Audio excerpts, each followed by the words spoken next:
This is Fearless Beauties, a podcast dedicated to developing voices of color in the beauty industry. We're talking to estheticians, skin specialists, and business owners to uncover best skin practices, tactical career tips, and ultimately, how we can create a better beauty industry together. I'm your host, Mary Nielsen. And I'm your other host, Taylor Phillip. We're so excited to be back after our holiday break, although we did have one episode recorded before the break, but now we're back and I'm so excited to bring Alina onto the show because Alina is one of the original Fearless Beauties. Way back, I don't know, probably 3 or 4 years ago when Fearless Beauties was just being born, Alina was part of the task force that got together and did the research on caring for different skin types. And so Alina's come full circle. She left Spectrum, but now she's come back and she's now an educator on our team. And I'm just so excited to have her join us. And you are going to hear more and more from her with all of our episodes because she is going to become a big part of this podcast. So Alina, do you want to tell us a little bit about yourself? Yeah, sure. Thank you so much, Mary. I am just over the moon, so excited to be a part of this podcast and all the things that Fearless Beauties is about.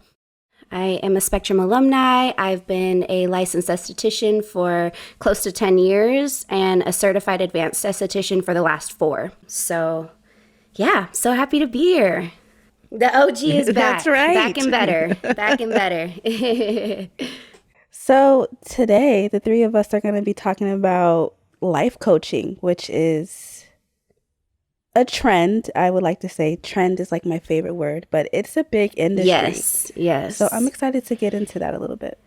So I think we can kind of start with like what everyone thinks life coaching is about. There's a huge difference between coaching and therapists, right? Coaching's a little bit more like a certification and helping you achieve your personal goals, your future goals, and, kind of more mindset. Yeah, versus maybe a therapist that's licensed and helping with past and present trauma more healing and recovery, they right? Get in. Yeah. Oh, yeah. And if anyone is new to the podcast, I am working on my clinical psychology degree. So yes. I was interning. Yeah, I was interning at a practice and I was counseling my own clients. So when I saw this topic and one of the questions was the difference between therapy and life coaching, I was like, there's a difference because you don't want to discredit therapy and what therapy has done. But I think that life coaching has become this like revolutionary thing where I think of it as if someone were to say, oh, yeah, I'm going to therapy, I feel like people will automatically be like, oh, are you okay? Is everything okay? But if someone said, oh, yeah, I'm seeing a life coach. Oh, wow. You're getting your things together, aren't you? It feels different when you say it. It seems different. And the culture responds to it a lot differently. I really like that comparison because I think that is how people think, except that I tend to think when people are like, say, I'm going to a life coach, I'm like, I have such skepticism towards the life coaching profession because I either know people who have said that they were life coaches and I look at them and think, what? Yeah. Or people who have gone to life coaches and I think, have they really helped you? Because I think you're giving them a lot of money, but I don't know if it's really helping you. Yeah. Yes. Oh, yeah, definitely.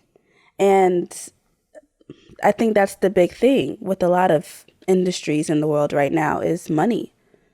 And I think that especially where I did my internship, a lot of the clients did not pay for counseling because it was their mission at that practice was to offer counseling to people of all incomes. And with self-help or with life coaching, you will never see that. You will never see, oh, free this, free that. Right. It's always going to be a big investment that you need to make. Yeah. Financial investment. Yeah. Absolutely. We're such a day and age of instant gratification and wanting change now. And I didn't realize, but millennials actually, we have the fastest growing debt. As of 2020, the average consumer has about $27,000 in non-mortgage debt. It's so easy to get a credit card. Like, you really don't have to have an income anymore.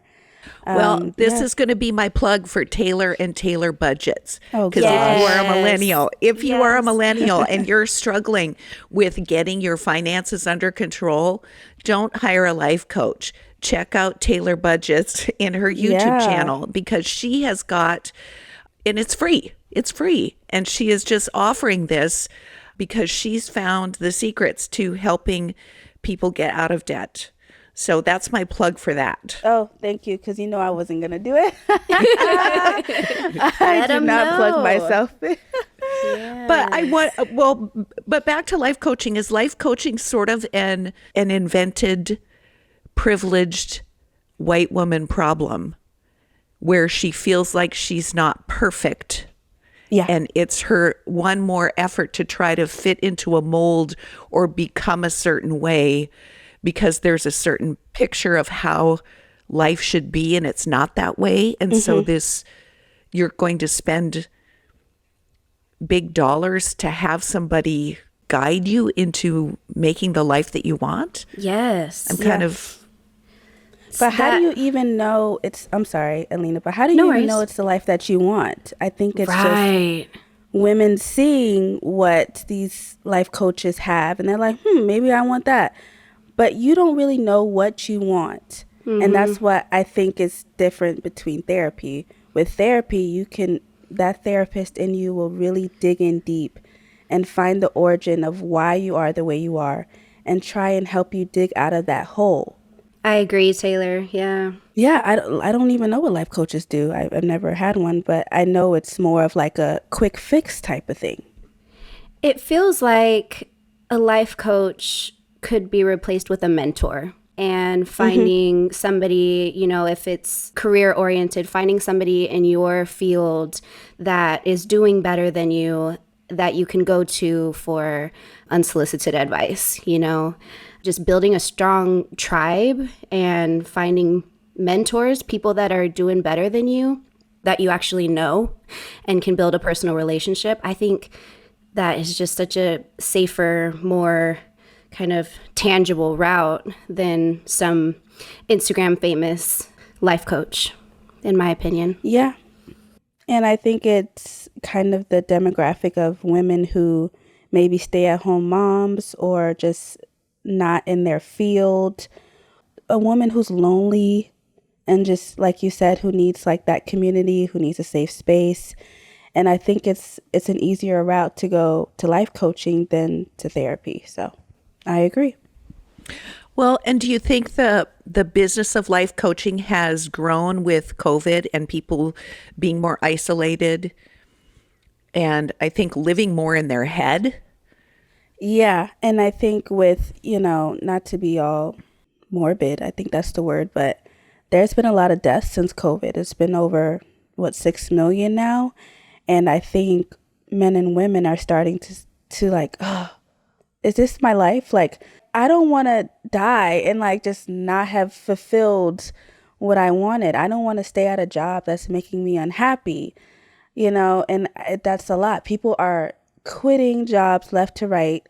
I see on TikTok all the time, teachers are quitting. Like more and more teachers are quitting because they're realizing that it's There's not more. worth it. Like There's more. Right. Yep. People are going to creating their own businesses. Like the small business industry is booming. It's like the baby boom. It's like, it's going crazy. But getting some kind of life coach on, so you find some life coach you're following on Instagram because you think they're so cool. You're going to pay your big fees to them. I got approached by a life coach. They wanted $20,000 for this exclusivity, to coach me and help me through my, I don't know, whatever, find my manifestations or I don't know. And I just thought, oh my gosh, what are your credentials? How do I know, right? How do I know that what is your recipe for helping me achieve this success? Or is it just going to be getting on a phone call with you once a week and you're going to be a cheerleader that goes, yeah, you can do it?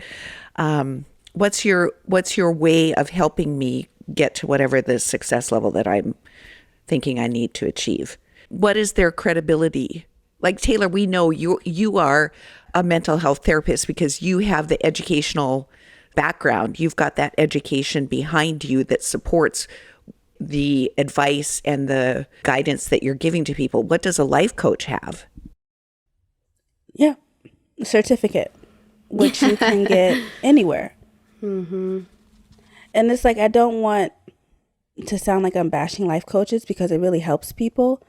But if we're going to compare it to therapy, there's no repercussions, but there's none for if your life doesn't go as planned from the advice that a life coach gave you. Yeah, or worse, what if it goes south by following the advice that they gave you? Then what? Investing those thousands of dollars for what? And I was reading an article, I believe like one of the biggest self-help gurus out there, her name is Brooke Castillo, and she owns the Life Coach School. And it said that because of the pandemic, her company made $37 million. Sheesh. And that, and it was funny. I guess this woman who took her class wrote the article. But if you look at her based off what Mary is saying, she is a white woman, blonde hair, just looks successful and put together. And people are attracted to that. We've talked about that many times on our podcast. And that idea of actually having your stuff together versus just looking like you have your stuff together. The author of the article I read, she took Brooke Castillo's class, and Brooke Castillo was nowhere to be found. Like, she wasn't in any of the classes. When they had their graduation, she wasn't at the graduation. I think it was an online graduation. She didn't show up. And she was being coached, not by Brooke Castillo, but by other self-help gurus that Brooke Castillo helped. So she's not even being mentored by the owner. It's like false advertisement. Like, you say, oh, I'm going to be your self-help mentor and guru to help you, blah, blah, blah. But you're not even being helped by her. So that was a huge thing I read. Like, it opened my eyes, because when you go to a therapist, you're with that therapist, and you're going to see that therapist for as long as you want.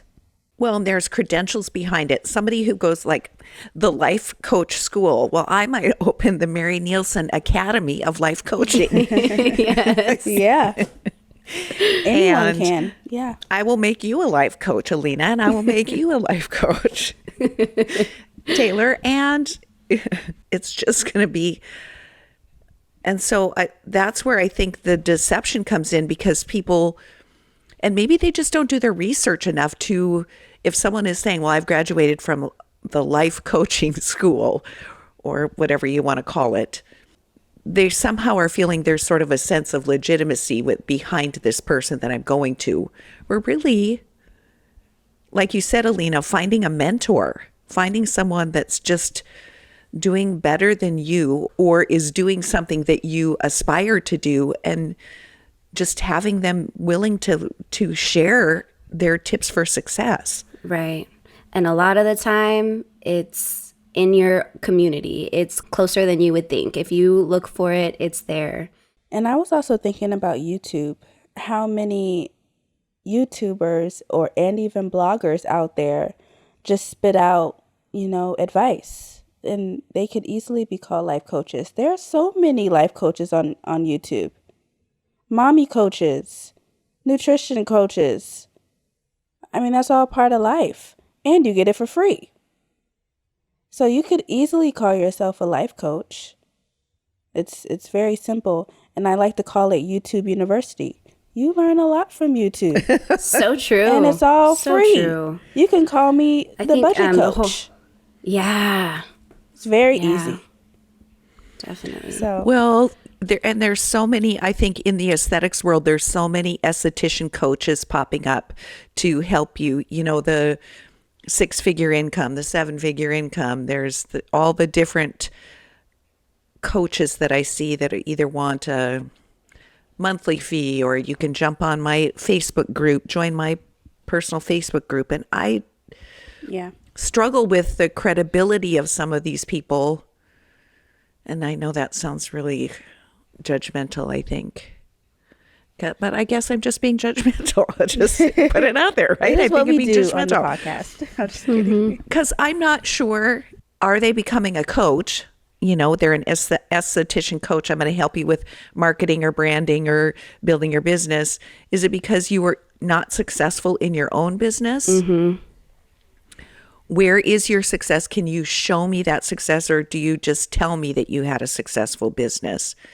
Also, I look at how many years have you been an esthetician? How can you, that history and experience, I think, means something. So when some people are coming out and they're coaching you, and they've been an esthetician for 3 years, how much experience do you have that you can really guide somebody into being successful? Yet young estheticians who I think are struggling, right? They're struggling with getting their business up and going. They end up investing, sometimes making a poor investment or a poor choice in a coach that's really not going to be helping them, but helping the coach's bottom line. Right. Oh yeah, it's the coaches making the money. Definitely. And the article I was reading, Brooke Castillo, I think it's called the Life Coach School. She graduated so many women to become life coaches. And then they asked, okay, what do we do now? And that's the question. Yeah, you go through all the schooling and then what? Right. Mm-hmm. Now you have to market yourself. You have to brand yourself. You have to invest a little bit more for websites and merch and all that stuff to just make you big. So it's not teaching you everything you need to know. Right.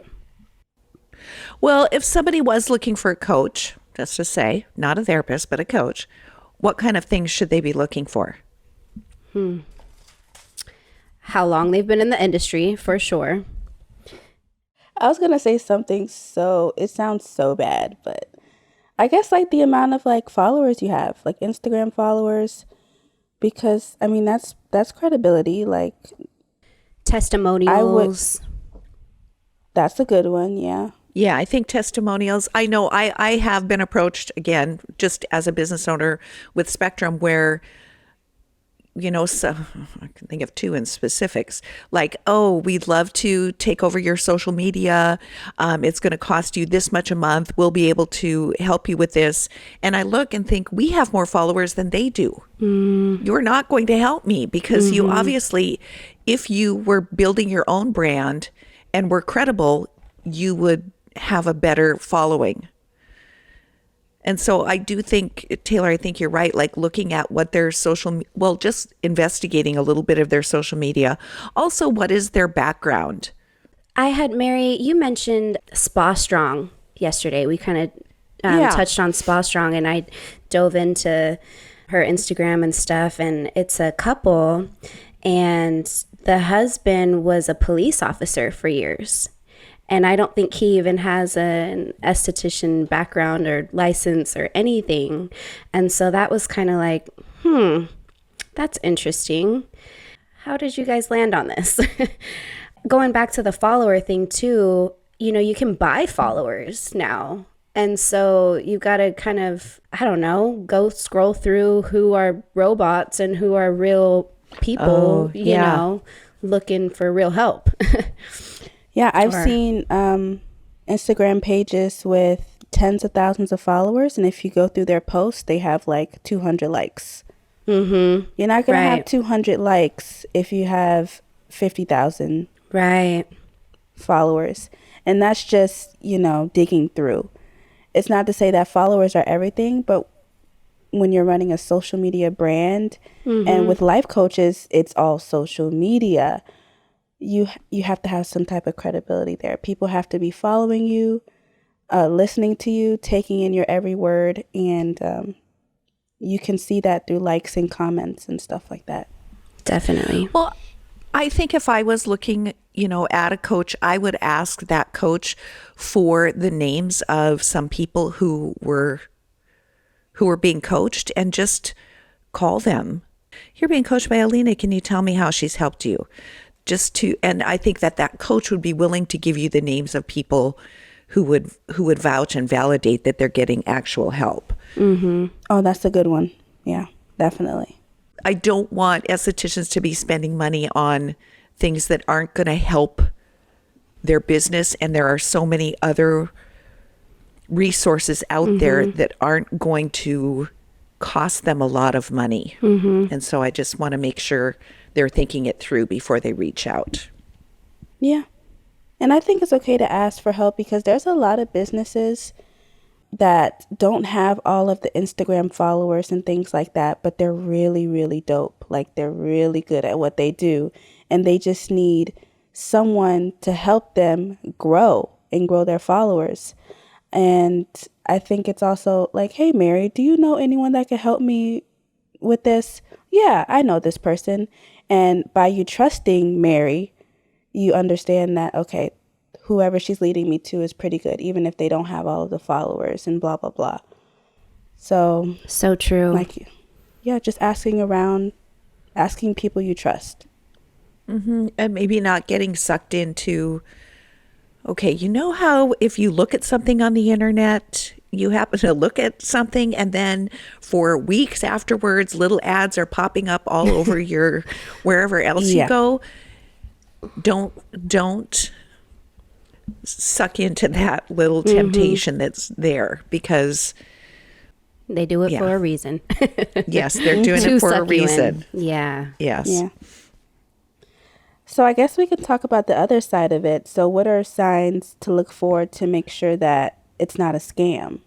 I just wrote some down in my notes. I was saying if they put in their advertisement guaranteed anything, like I guarantee you this, I guarantee you that you'll make $1 million in a year. Anything guaranteed is a no-no because no one could guarantee you anything really.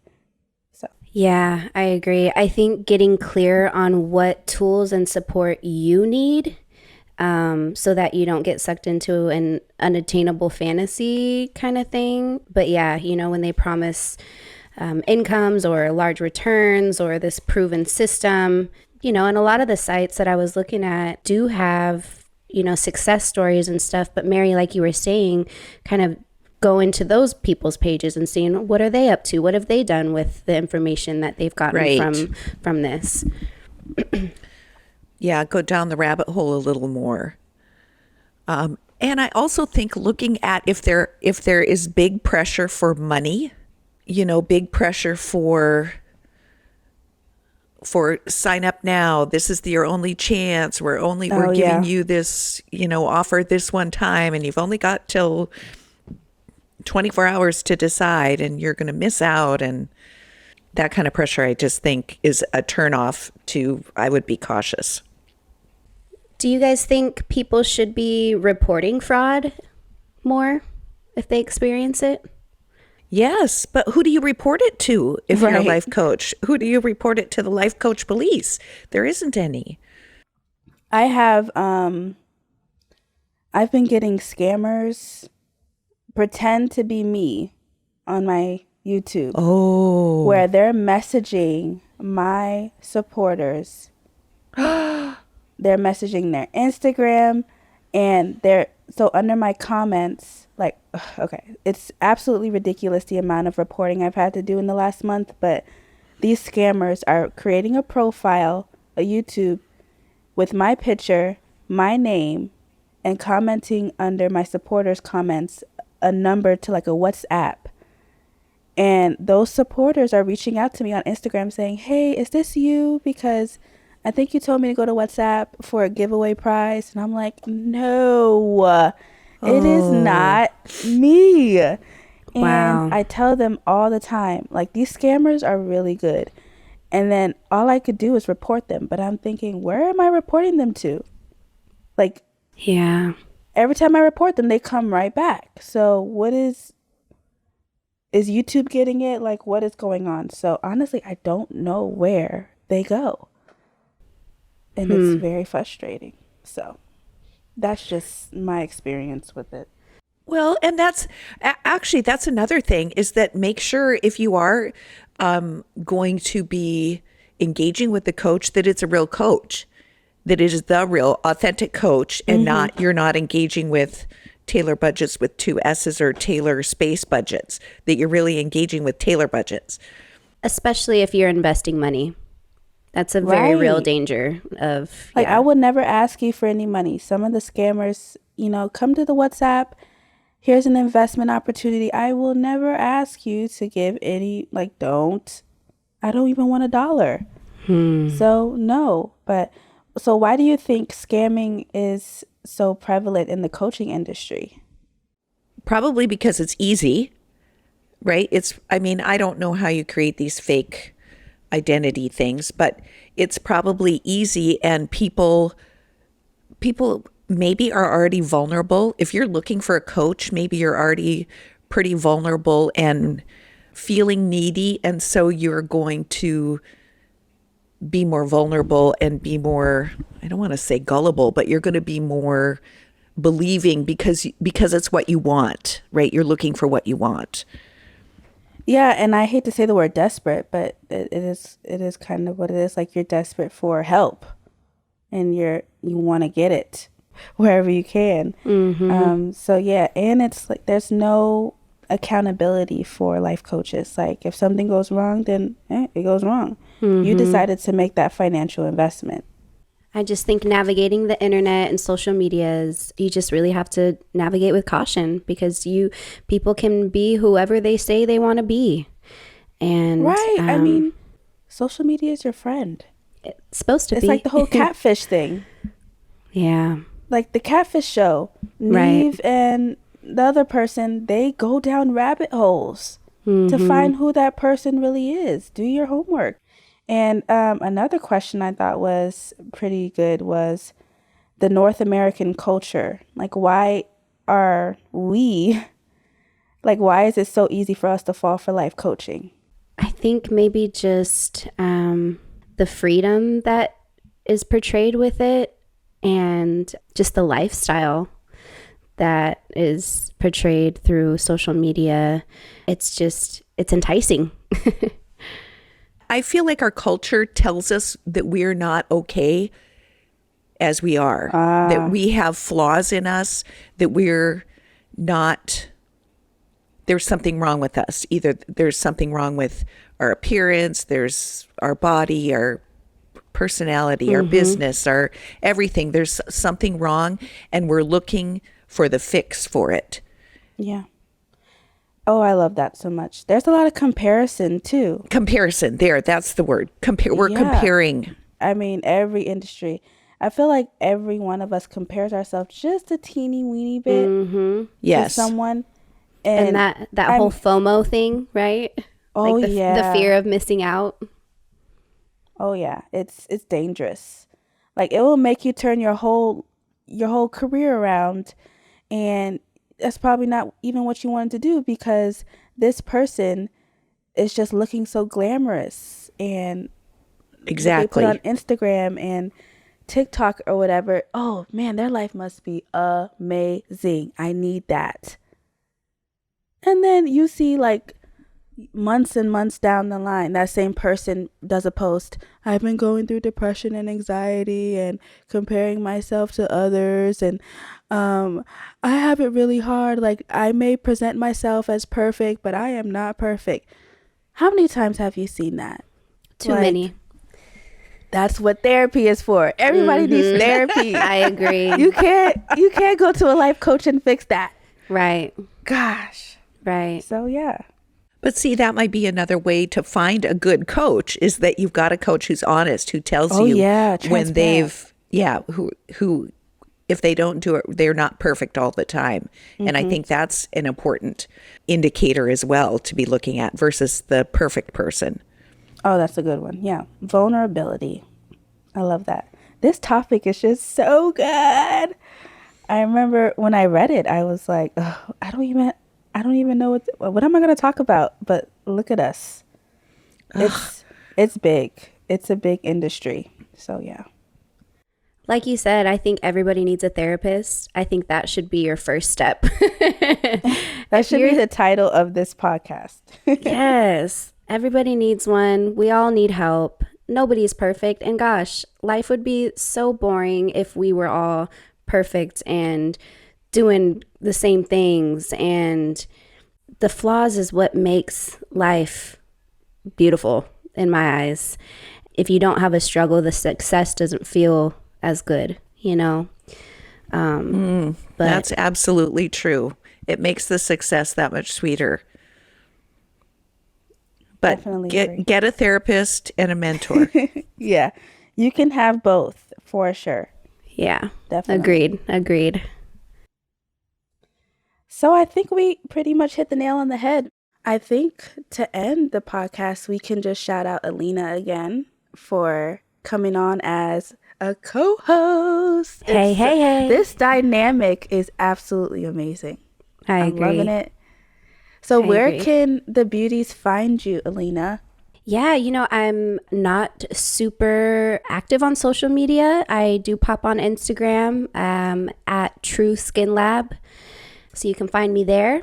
And of course, as always, I mentioned our Instagram is at Fearless Beauties, fearlessbeauties.com. We have our ambassadors, our Fearless Beauties book, our online certification. You can find Mary at your Etsy godmother. You can find me at Taylor Budgets. Yeah, I mean, we're just let's connect. Women entrepreneurs. Yes, that's right. We're doing it. We love it. So yeah. Awesome. Thank you, Taylor. All right, Fearless Beauties. Thanks so much for listening. We'll see you guys in the next podcast. Bye. Thank you for listening to Fearless Beauties, a show dedicated to elevating voices of color in the beauty industry. I'm your host, Mary Nielsen. And I'm your other host, Taylor Phillip.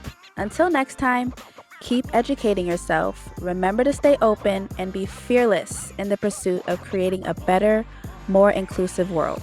If you enjoyed today's episode, please rate us 5 stars on Apple Podcasts and leave us a review.